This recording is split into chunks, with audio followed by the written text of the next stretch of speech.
Welcome back to Evil's Comics. This guy over here is Evil Mike, and I got a review from you, but this is going to be a retro review.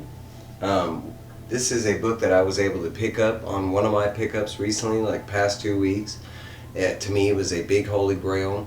One of the books that I've loved, and I've only gotten to read like maybe the first 10 issues in the original run. I do know they have like, I think 2 volumes, and he has shown up recently. But this is from Image Comics, The Maxx, #1. Story, Inks, and Pencils by Sam Kieth, one of my favorite artists. Big one of all time. I love a lot of stuff Sam Kieth. I've seen his Batman, his Wolverine. He's been a little bit everywhere over the years. I really dig his Alien, his Xenomorph, stuff like that. I kind of grew up on that. But we're back in 1993, right? And Image is just launching and trying to become a new company. And the selling point was Spawn and Wildcats and Youngblood and Gen 13 and books like that, but there were also a couple others that they had launched, and this was one of them. Another one that I was big into was The Pit, and I'm going to swing a review on that one. I'm doing this review for people that don't know about this comic. A lot of people know about Spawn, and Image is still really big. But to me, I love the Maxx. More than Spawn, honestly. He is just a crazy cool character. For me, he does have some special ties. It ties into Australia, and I'm half Australian, so. But let's do the rundown. So, story, pencils, and inks by Sam Kieth. We got dialogue by Bill Messner-Loebs. Finishes Jim Sinclair. Lettering Mike Hessler. Coloring by Steve Olive, Ruben Rude, and Olympia Onyx, and then logo by Chance Wolf, and of course this was by Image Comics, but this is a first printing, #1. I don't even know how many issues are in the first volume. I've never looked that up, but I wanted the #1 so I could start reading again. I read this back when it came out, and this was, just to make sure, this was March 1993, first printing, so I would have been 13.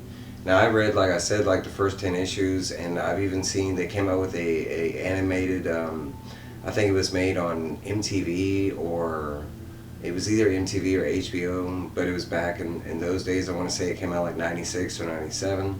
And it was good, but it was only like 1 season, and it was kind of just like the comic. But basically it starts out, and you get a lot of dialogue from the character that is Maxx, and they're just kind of focusing on this cardboard box in this alley in the rain. And of course this is Sam Kieth's art. I understand it's not for everybody, but like I said, I love his art. Especially when he does his women. I love the way he draws his women, but not only that, but the guys and his muscles, hair. There's a lot of stuff I do like about Sam Kieth.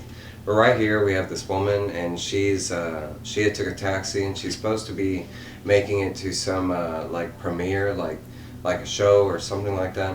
And she's been dropped off like 3 or 4 streets away from where she was supposed to drop off. She even makes a comment like, "What kind of cab would, have a license if they don't even know where we're supposed to go?" But that's not the catch. The cab driver's part of this deal where he drops these women off on this alley, and then there's these 2 other guys named.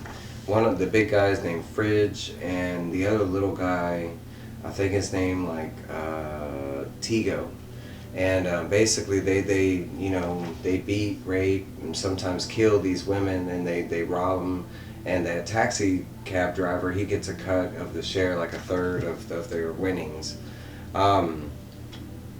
We see Tigo here, and some chains drop out of the woman's, and they're already in the process of attacking her. And we see that Tigo, is following some change that has fallen out of her purse, and it has hit that box that they showed us in the beginning, and Tigo just disappears. On the next scene, it jumps into full gear, because right here we see that Tigo, he lasts for like a couple moments, what, kind of thing, and he's just gone. And the next thing we see is one of my favorite panels, and it's the first, like, introduction of the mask. But all you see right here, and it's right here, and I don't know how well my camera's gonna zoom into that, but there's a panel, and all it shows is the Maxx's, claw, because as you can see, he's got these two massive claws down here. But I mean, it's just coming out of the box into the ground. He's penetrating the concrete, like he's got that much force and power. And he stands up to this guy fridge right here at the bottom, and we get to see, who the Maxx is, how big he is, what he looks like, kind of thing. You will notice he has that big mouth thing. He states that it is a mask, but it's kind of, we'll get there in a second. But we see here some cops show up to the altercation. They show over here, and the lady thinks she is saved, and the cops do take away the mask, the Maxx, excuse me. But they for some reason did not see the girl. I believe it is some kind of like shadow magic, because right here, as you can see, the cops were just shadows, and they were being displayed by this mysterious villainous figure we see right here. And he basically, at the bottom, they show that he kidnaps the lady. We are with Maxx now, and he is with the cops, and they are trying to decide what to do with him. Technically, he didn't do anything wrong, because he never got to physically do anything. They didn't see him do what he did to Tigo, so they don't even know about Tigo, because Tigo is dead in that box. But probably not a noticeable Tigo. He's probably like a splat on the ground. But in this scene, we see just Maxx. He's listening to him, and he's growing out of it and bored, and he kind of takes a nap on the back seat of the cop car where they're trying to figure out what to do to him. And one of the coolest things about the Maxx is all of a sudden the Maxx is teleported or transported to the Australian outback. We see right here, this is the Leopard Queen, and we'll get to her in a second. But at first he is confused on like how he got here, why he is here. Instantly there are these hands, you'll see the little white hands, they are grabbing at him. He mentions that each one of those little hands is as strong as a man, and they are pulling him down to what feels like nothingness. Right here we do get some of his memories coming back, and he remembers the Australian outback and a lady that he runs with quite often, and her name is the Leopard Queen. It is known, he states that she is to be feared, and he has a quality of fear set up for her, but for some reason she still runs with him like they're friends. But at any given moment she could turn around and like chomp on his head, we don't know. So they kind of flash back in real life, and we meet this character. And Evil is bad with the name, so I don't remember her name. If I can read it real quick, I'll tell you. But we run into this character, and she is a social worker, and she like helps basically people with their social needs, whether it be unemployment or something like that. We do see this little scene while she's on the job. And after she's done with that little part of her job, she goes on to getting a phone call. The phone call at first is like this creep, and this creep will show up numerous times, but he is calling her, and he is telling her about sex and porn and blah blah blah. She quickly hangs up. She's kind of used to that kind of thing, evidently being a social worker, which is kind of sad. But she gets another phone call, and it is from a detective or Sergeant O'Connell. Sergeant O'Connell is one of the officers that arrested the Maxx, and they're basically telling her, hey, we got your guy, we can't really arrest him, we can't really take him to like a psychiatry ward, everywhere's full, so you mind taking him off your hands, but at the same time it's gonna cost you, because they have this weird deal. Instead of taking him to jail, they call up her, and she gives him something. They don't specify what she gives him, but it could be like a bag of M&Ms, could be some dollars, could be some drugs. I don't know. They don't go into detail about it. But they show right here, and she's kind of like, cursing at the Maxx again. He's caught himself into some trouble type of deal, and I want to say her name is Julie, but and I'm gonna roll with Julie from now on. But Julie, she's kind of. She does meet up with the cops. She gives the said package to him, the cop says that, you know, I mean, he's getting in so much trouble lately, it's getting harder to, you know, keep him out of going to jail type of thing, so it's going to get more expensive. You know, Julie does show here, and she's like, man, what did you do? And he was like, Julie, you know, I was just trying to save that girl, you know, there's rape, and she's like, you know, you don't have to be this hero, you know, you could just be this regular guy type thing. She's like, come on, let's go home, you need a bath and change of clothes. So of course we're going back, and Maxx is doing what the second does best, you know, he goes to sleep, and we kind of leave him there for a second. But we go back to Julie, and she's got his hat and his coat, and she's kind of, you know, telling him that he needs to wear this hat and a coat because him being all bright purple and yellow might not be the most convenient thing while walking in public.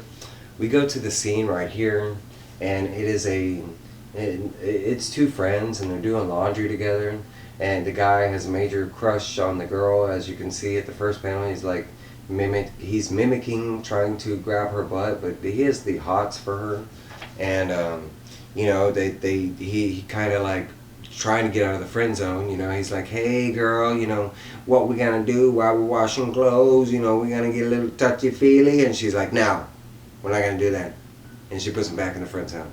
And basically she's like, no, you're gonna go get us some food, you know, get us some burgers and some drinks, and we're gonna wash our clothes, buddy, because we're friends. And so he does just that, and as he's away, we get like our first full like encounter with the villain, and I will say that it's very Spawn reminiscent, his cape and everything. I love it. I mean, who doesn't love a really cool cape behind, I mean, anybody? It could be some doofus, you know, and he could be wearing a cape, and if it's the coolest cape, I mean, it makes that doofus look really cool.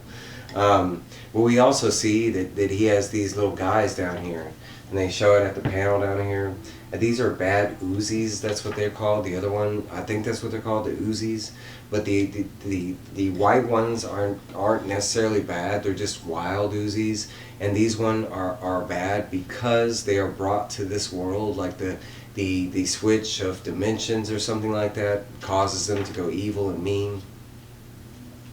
That guy basically kidnaps that girl, and all we see right here is just her knife that she was carrying and some of her clothes and her good friend with the burgers, you know, and he's still trying to build up the well, I'm buying his food, you know, we're gonna start dating if I'm buying his food type thing. I'm getting something out of this. They go back to Julie and the Maxx, and you know, they're in the apartment and everything, and the Maxx has gotten done with his bath and his nap. He's waking up, he's put on the clothes, and her phone has been ringing the entire time, and Maxx is like, bro, answer the phone. So she does, and it's Mr. Creepy from before, talking about the sex and stuff, and basically we see it's like two Uzis, like in a jacket with a, like, you know, the whole trench coat decoy, you know, looking like they're a person type thing, and it is revealed that it was that creepy villain that with the cool cape, that he has sent one of those Uzis to go make this phone call, and the Uzi is basically holding the phone while he has the guy on the other phone, you know. I remind people that this is before mainstream internet, and most of us just had home phones and not cell phones. Yes, there was a time where we didn't carry around phones everywhere, so people needed pay phones and stuff like that. But he's at a pay phone, this little creepy, we'll call him Creepy Uzi, and basically, you know, she tells him to answer the phone, and we see Creepy Uzi, but at the same time down here we see the Maxx, and he is already in motion. He knows that something isn't right, so he goes out to find who is making the phone call, and finds out it's right around the corner, and it's that Uzi.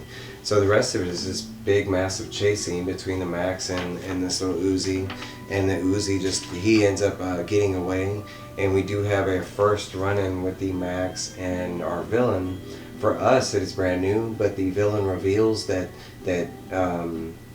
Maxx has a memory problem, and he has met this guy before on many different occasions. He knows these bad Uzis. He knows the Australian dream, the outback part of the story, and I mean, the bad guy even says it, that he is amnesiac, but he constantly is falling asleep, and in this process, he's forgetting what he has done, who he has met. But basically, that is it from the first issue, and it looks like the next issue is going to be our new villain, which I don't know his name yet, and the Maxx and their first encounter. But yeah, that's basically it. There's some nice little articles talking about the Maxx. We got the backs. This would be the issue 2 cover, I think so. I think because I remember I've had issues 1 through 10 or something like that. For me, I love this comic. I mean, I loved it back then. Rereading it now, it was just as good. I will say there was a lot of Easter egg type stuff that I wouldn't have got as a teenager. There was a lot of sexual endos and stuff that I would have got as a teenager, but there was just different types of stuff. Like the opening box scene here has a reference to Cheers, and as a teen, I mean, I grew up when Cheers was still on TV, and and they played it on reruns as well. But at that time, I wasn't watching Cheers enough to know, I wouldn't have got that Easter egg back then. So rereading it now, there was some different aspects that I didn't get, back then as a kid. I can't stress that enough. Hey man, go back to the stuff that you haven't read in a while, and you might find some different stuff, some new stuff. But hey, that is the Maxx from Sam Kieth, Image Comics. If you've never heard about that, check it out. It's pretty cheap. I picked that up. It was, even though it's a holy grail for me, it was still $5. It's not expensive. And they have trade paperbacks, and I'm pretty sure digital copies, and in all kind of ways you can pick up the Maxx. It is a comic that I am trying to complete. I want the whole run. I want to review it on my channel. He is one of my favorite superheroes. One of my favorite colors is black and purple. And bam, if they didn't pull off Evil Mike's favorite 2-on-1 cover. That's all I got for you. I'll be back in a little bit. Love y'all.